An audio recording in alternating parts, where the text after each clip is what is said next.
What is going on, everyone? I told you guys last time in the last video that TRXC, ASXC, I gotta retrain myself on saying that instead of TRXC because it's gonna be hard. I told you guys in the last video that I just put out earlier today that there would be a part 2 coming. The reason for that is because the last video got cut off.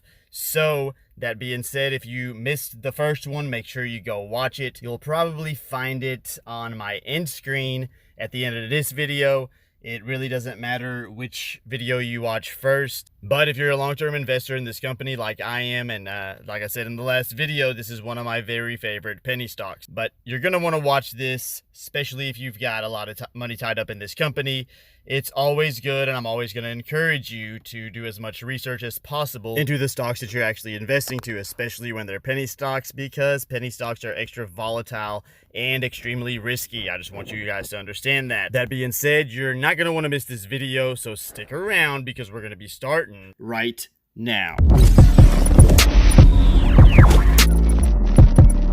Hey, what's going on? It's Pat from Top Ticker Trades. If you're new here and you want to learn how to use stocks and options to make your portfolio go parabolic, make sure you start now by subscribing and tapping that bell so you never miss an upload. Alright, ladies and gentlemen, before you get started watching this video, don't forget to smash that like button because it really helps this channel. And of course, I would greatly appreciate it. You guys would be my heroes if you were to do so. Anyhow, that's all I'm going to say about that. Enjoy the video. Being able to drive further adoption. So once we continue to drive to develop the markets, whether it's in Asia, Europe, and in the US, then once we have a robust set of publications, data, advocates who speak about the product, that's the real focus, and I think we have some more work to do on that front, and looking forward to continuing that work before really focusing solely on commercial efforts. So maybe then, as it relates to driving adoption, how do you go about converting hospitals and surgeons, getting them to make the shift from traditional laparoscopy towards digital laparoscopy? Yeah, great question, Mark. I think, when you think about it, laparoscopy has not had a whole lot of innovation in the past years. And we feel that the laparoscopists have been left behind in terms of technology. So, however, laparoscopy still remains the largest surgical technique or surgical approach in the world, and it continues to grow. So there's a very clear need for technology to take laparoscopy to the next level. And that's really what we are focused on. And we don't train surgeons on how to do surgery. We teach the laparoscopic surgeon skills and years of experience, the muscle memory, and we teach them how to leverage their skills on a new technology platform, and also help surgeons with some of the ergonomic issues, physical and cognitive. Enabling to collaborate with the team in the OR, and kind of drive adoption by you deliver the technology, reduce variability, and I think ultimately we have the ability to improve outcomes. That's kind of our approach to continuing to drive adoption. One of the significant value propositions for digital laparoscopy is really driven by the Intelligent Surgical Unit, or ISU. Could you maybe just spend a few more minutes discussing how that's really changed, what you have the ability to offer to surgeons, and maybe how you expect that to evolve even more over time? Sure, Mark. I think when you think about robotic surgery, historically, there's only one individual who can see what's happening inside the anatomy, and that's the surgeon. So the surgeon sees the image, and then the surgeon makes all the decisions by him or herself in order to perform the surgery.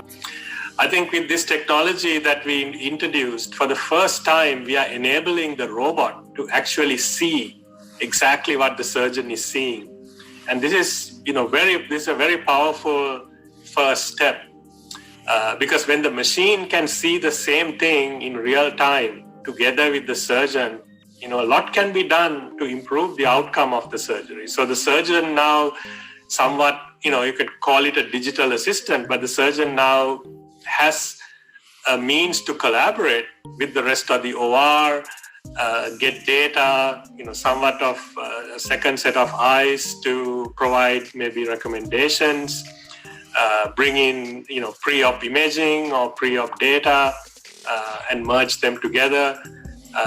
So this is really, when you think about the possibilities, and the possibilities are endless here, but we are really on our first innings, just getting started. I think, augmented intelligence and machine vision-driven surgery will definitely be the future in order to so even eliminate variability of outcomes and make surgery more predictable. So I think this is probably a significant innovation in this space, and the key is be able, enabling the robot to see and be aligned with the surgeon in real time. I think that's the key differentiating factor with this technology. So there's a question here, Anthony, about the pediatrics market, and it's a segment that you're uniquely positioned to address given your 3mm instrumentation. Can you just talk a little more about why this is a key focus area for the company and how you guys plan on driving adoption? Sure, Mark. I think, it's kind of somewhat of a known thing that, pediatrics as a specialty is an underserved specialty in terms of technology overall. I think the patient cohorts in pediatric, the surgeons have to operate in very small cavities, and it's also very, very delicate tissue. So the 3mm instruments coupled with haptic feedback and 3D vision really makes our system ideal for pediatric patients. And we've had very strong inbound interest from pediatric surgeons to leverage this technology. And now that we received the CE mark in probably Q3, Q4 last year, that's when we kind of started this journey, and we're seeing some very promising results and really exciting feedback from surgeons. And then looking forward to really, further expanding in this space and trying to provide technology in this underserved specialty. So Shamiz touched on a little bit the publication of some upcoming clinical data as a near-term milestone. Could you guys discuss maybe a little bit more in terms of the type of data that's being analyzed, but importantly, how that might help accelerate adoption of Senhance? Well, I think, it's primarily focusing on a few areas. One is the economic angle. We're talking about the difference between laparoscopy and digital laparoscopy in terms of cost, and also comparing that with robotics. So we have data that has been collected over the last year or even longer. And the goal here is to try to get hospitals and surgeons to work with partners who can put a publication together and then submit it into peer-reviewed journals. So economic angle is one. We're working on several peer-reviewed journals at different institutions. They work in different specialties as well, general surgery, gynecology. And the second area is really looking at operative times. How does operative times differ when you look at laparoscopy and Senhance? And then third, looking at large volumes of surgeries. We have a few examples where surgeons and institutions have performed several hundred cases using Senhance. So they're looking at workflow efficiency of their procedures compared to how they would do it otherwise.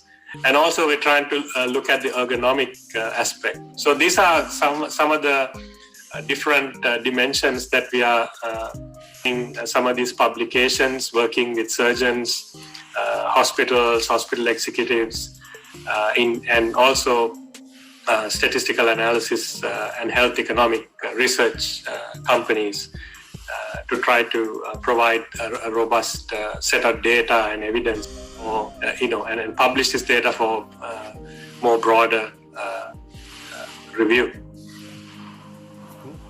And the last question we had come in centered around competition. There's obviously a lot of talk about other potential robotic systems becoming approved at some point. Could you just maybe look forward and talk a little bit about how Transenterix and Senhance are positioned in the market generally, and what you will do to continue to be able to compete effectively in the market? Sure, Mark. I think we believe that we have a robust, really robust and reliable technology that's in clinical use with all regulatory approvals globally. I mean, this is a very strong head start, because getting a robot approved is not a simple task. Additionally, I think that the global share of robotic surgery is in the low single digits. So there's plenty of space for competition in the years to come, and still for us to be a very successful technology and a company. And I think additionally, I've said this before, I think competition drives innovation, and I think as a surgical community providing surgical tools, I think there's plenty of innovation that we can bring to market, and really looking forward to doing that as we continue to grow the business. While I have you here, I wanted to quickly tell you about the brand new First Trade app, available for mobile or PC. The platform will give you access to powerful and easy to use tools, and allows you to trade with less restrictions, zero commissions, zero fees, and you can use the first link in the description below to download a free stock today without having to deposit any money. This will greatly help out the channel and is always appreciated. And now back to your regularly scheduled programming. Alright, ladies and gentlemen, well, that's all I have for you today. I hope you enjoyed this video just as much as I did. It was very informative, but we're not done yet. We got a lot more work to do, especially if you want to make money. And that means you need to smash that like button if you haven't done so already. And also make sure you hit that subscribe button, because I want you to join my family so you can make money with the rest of us. We're growing both financially and as a group, as a family together, and we're growing our wealth. What more do you need? Do I need to really give you any more arguments to convince you? Go ahead, hit that like button, hit the subscribe button, and I will see you in the next video, which may be coming up tonight. So be on the lookout. Make sure you tap that bell after subscribing so that you never miss a video. Congrats, ladies and gentlemen, you've made it to the end of the video. If you like what you watched, make sure you subscribe, because I put out videos just like this one every single day.